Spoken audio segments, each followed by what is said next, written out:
విద్యా వ్యవస్థలో విప్లవాత్మక మార్పులు తెచ్చేలా కేంద్రీయ విద్యాలయాల ఏర్పాటుకు కేంద్ర ప్రభుత్వం పచ్చజెండా ఊపిందని కేంద్ర పౌర విమానయాన శాఖ మంత్రి రామ్మోహన్ నాయుడు తెలిపారు. దేశంలో 57 కేంద్రీయ విద్యాలయాల్ని 5,836 కోట్లతో ఏర్పాటు చేసేందుకు మోదీ సర్కారు నిర్ణయించిందన్నారు. శ్రీకాకుళం జిల్లా పలాసలో కేంద్రీయ విద్యాలయం ఏర్పాటు చేయాలన్న సిక్కోలు వాసుల చిరకాల కల సాకారమైందన్నారు. విజయాల పండుగ విజయదశమి శుభ సందర్భంగా శ్రీకాకుళం ప్రజలు ఎన్నో ఏళ్ల కళ ఈరోజు సాకారమైంది. కేంద్ర కేబినెట్లో ఈరోజు పలాసలో కేంద్రీయ విద్యాలయం ఏర్పాటు చేయడానికి ఆమోద ముద్ర వేసింది. నేను ఎంపీగా ఉన్నప్పటి నుంచి మన పలాస ప్రాంతంలో కేంద్రీయ విద్యాలయం ఏర్పాటు చేయడం కోసం ఎంతో కృషి చేశాను. ఈ ప్రాంతంలో ముఖ్యంగా ఆర్మీలో పనిచేసిన వాళ్ళు ఉన్నారు, కేంద్ర ప్రభుత్వం తాలూకు ఉద్యోగులు ఉన్నారు, రైల్వేస్లో పనిచేసిన వాళ్ళు ఎక్కువ మంది ఉన్నారు.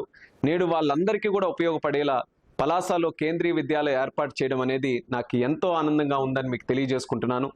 సిక్కోలు వాసులు చిరకాల వాంఛన సాకారం చేసినందుకు గౌరవ ప్రధానమంత్రి వర్యులు నరేంద్ర మోదీ గారికి ప్రత్యేక కృతజ్ఞతలు కూడా ఈ సందర్భంగా తెలియజేసుకుంటున్నాను. డబుల్ ఇంజిన్ సర్కార్ ఆధ్వర్యంలో నేడు ఆంధ్రప్రదేశ్లో మన పలాసతో పాటు గుంటూరు, చిత్తూరు, కుప్పం ప్రాంతంలో కూడా మొత్తం 4 కేంద్రీయ విద్యాలయాలు కేంద్ర ప్రభుత్వం ఆమోదం పలికింది.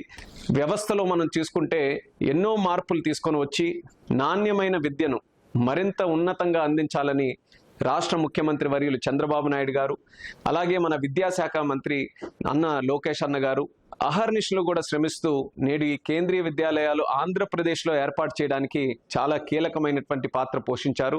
అలాగే పలాసలో కేంద్రీయ విద్యాలయం ఏర్పాటు చేయడానికి సహకారం అందించినటువంటి శాసనసభ్యురాలు గౌతు శిరీష్ అక్క గారు, అలాగే జిల్లా యంత్రాంగం వాళ్ళందరికీ కూడా నా ప్రత్యేక కృతజ్ఞతలు తెలియజేస్తున్నాను.